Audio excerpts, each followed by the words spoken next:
ជំរាបសួរនិងសួស្តីទៅកាន់លោកឪពុកអ្នកម្ដាយលោកគ្រូអ្នកគ្រូទាំងអស់គ្នាអញ្ចឹងថ្ងៃនេះខ្ញុំមកបង្ហាញមួយទៀតលើកម្មវិធីថ្នាក់បឋមសិក្សា PLP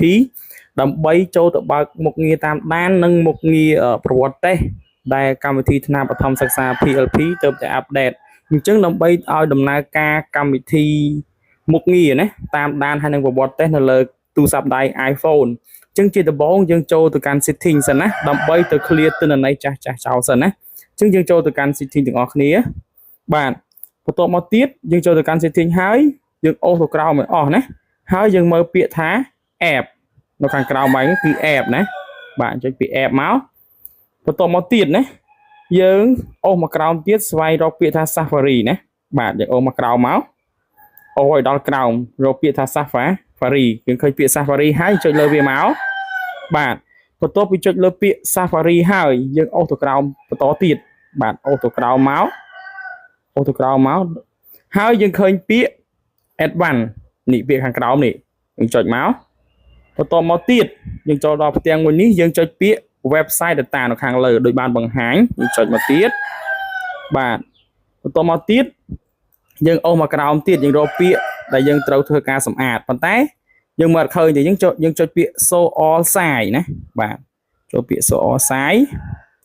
ហើយយើងអូសមកក្រោមបាទអញ្ចឹងយើងអូសហើយយើងឃើញពាក្យ moeys.gov.ka នេះដូចខ្ញុំបានបង្ហាញហើយយើងចុចពីលើវាមក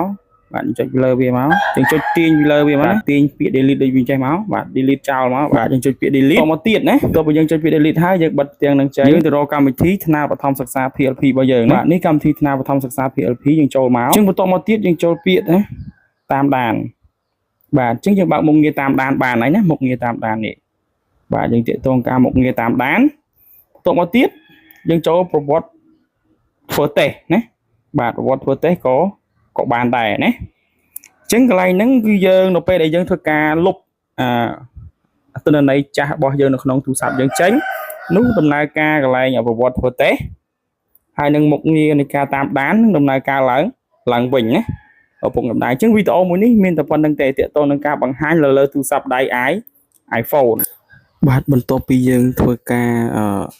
បើកមុខងារតាមដាននឹងកន្លែងប្រវត្តិធ្វើតេស្តចប់ហើយនៅលើទូរស័ព្ទ iPhone អញ្ចឹងជាចុងក្រោយក៏សូមខន្តីអភ័យទោសប្រសិនបើមានកន្លែងណាខុសឆ្គងក៏សូមអធិស្ឋានខ្ញុំបាទអរគុណជម្រាបលា